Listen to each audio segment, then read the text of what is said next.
Bonjour à tous, aujourd'hui je vais vous parler d'Indiane. Mais avant de parler d'Indiane, je vais parler d'un paquebot, un transatlantique, donc vous aurez l'impression que je fais du hors-sujet total, mais pas du tout, parce qu'il y a un lien avec l'Indiane et vous allez comprendre pourquoi.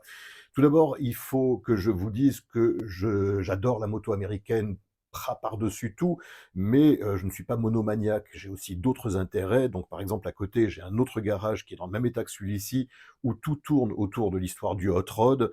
Je pourrais éventuellement vous en montrer un petit bout à l'occasion, mais ça n'a pas un lien direct avec le thème de cette chaîne YouTube. Parmi mes autres intérêts, il y a ceci. Donc ça, c'est le paquebot Lusitania. Ça, c'est une photo contrecollée sur carton qui date des environs de 1910, qui était suspendue dans une agence de la Cunard Line, donc la compagnie maritime qui était propriétaire du Lusitania. Ce paquebot a été coulé le 7 mai 1915 suite à un torpillage du sous-marin U-20 et ça a contribué à faire entrer les États-Unis dans la Première Guerre mondiale, étant donné que parmi les passagers, il y a eu 123 victimes américaines.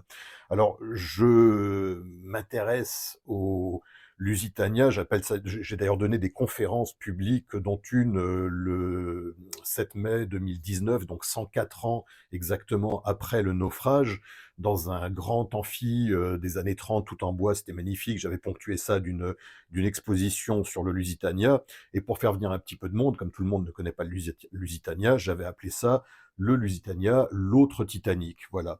Donc j'ai toute une collection d'objets relatifs au Lusitania, comme ceci par exemple. Ça, c'est une boîte de biscuits avec des vues des différents salons intérieurs, des salons première classe. Ça, c'est une boîte de biscuits qui n'a été vendue uniquement à bord que du Lusitania en 1914 seulement et uniquement pour ces trajets Liverpool-New York, parce que c'était des biscuits qui étaient destinés à l'exportation et non pas au marché anglais. Donc ça, c'est rarissime. Et alors, je profite de cette boîte pour mettre à l'intérieur plein d'autres petits objets, notamment, ça, c'est le trésor le plus cher, ça et ça, c'est une montre Gousset, enfin un boîtier de montre et un mécanisme de montre qui ont été repêchés à bord de l'épave du Lusitania, donc entre septembre et octobre 1982.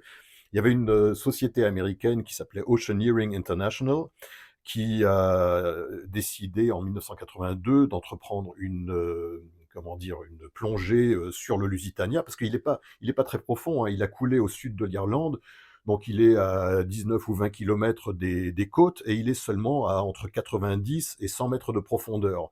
Donc même des plongeurs avec des bouteilles d'azote et tout ça peuvent descendre, et c'est ce qui a permis à Oceaneering International de faire plusieurs séances de fouilles en 1982.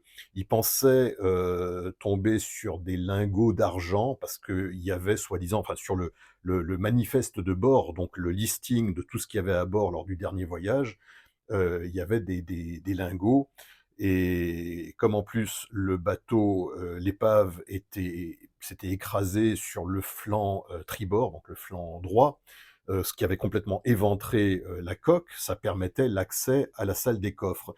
Donc ils ont réussi à trouver cette salle des coffres. Malheureusement pour eux, ils n'ont pas trouvé de lingots d'argent. Ils ont trouvé une caisse avec 361 mouvements de montres comme celui-ci et 150 boîtiers de montres, 154 boîtiers de montres comme celui-là. Donc des montres Elgin qui étaient fabriquées dans la ville de Elgin, Illinois, et qui étaient envoyées en Angleterre en pièces détachées plutôt que complètes pour éviter des trop fortes taxes à l'importation. Donc ça permettait ensuite, arrivé à Londres, de mettre le mouvement dans le boîtier de montre et puis d'économiser les frais de douane.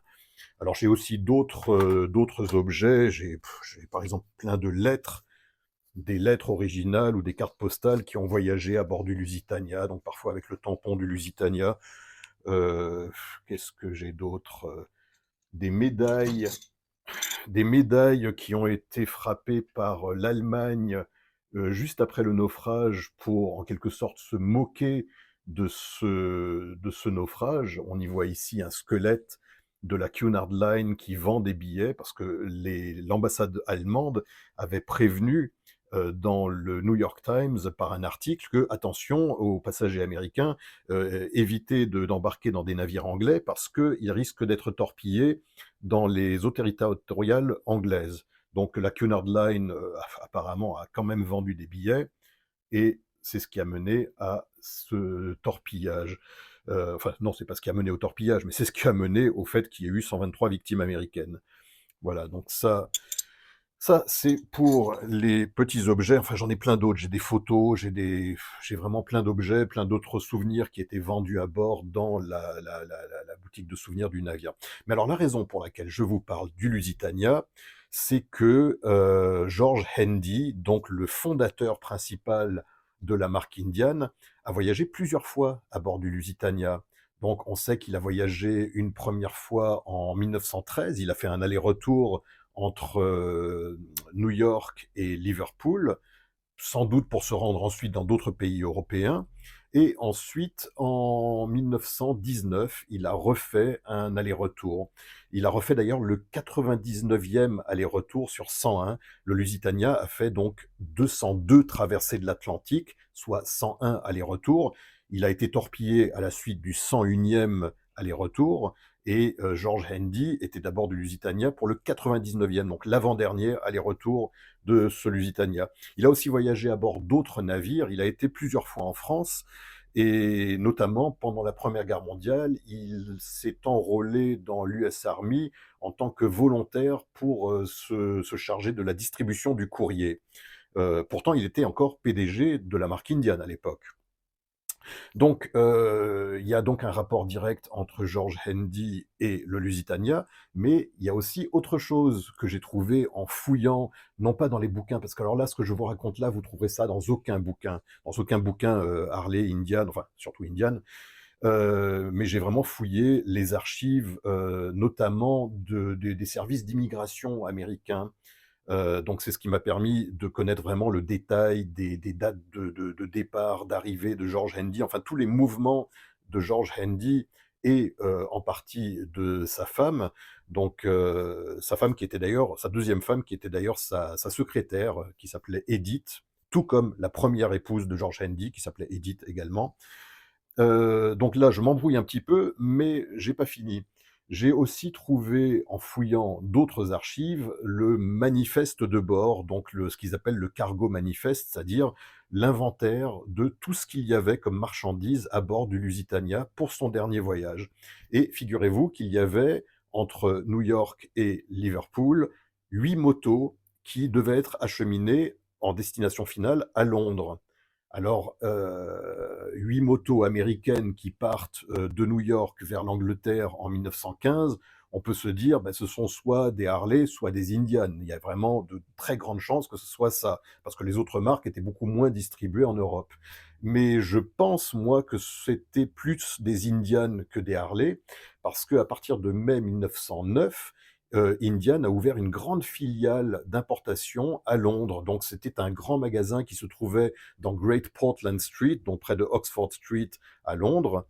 Et à partir de 1909, donc les Indians étaient importés en assez grande quantité en Angleterre. Et en 1911, ce sont 3 Indians qui ont remporté les 3 premières places du Tourist Trophy de l'île de Man.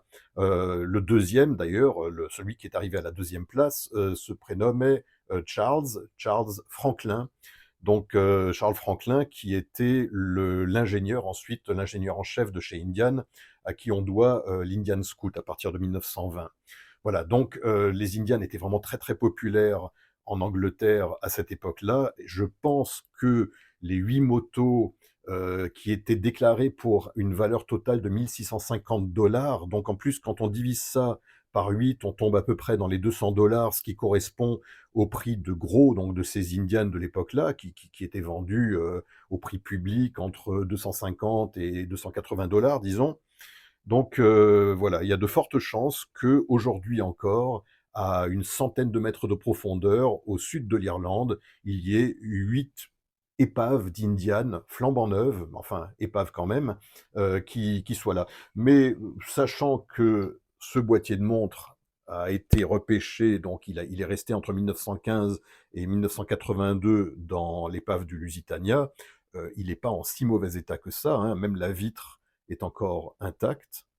Donc, qui sait, peut-être qu'il y a 8 Indian 1915 qui vous attendent dans l'épave du Lusitania. Mais comme il est interdit d'aller y repêcher quoi que ce soit, eh ben, elles y resteront. Voilà, c'était tout, c'était la petite histoire du jour. Allez, salut.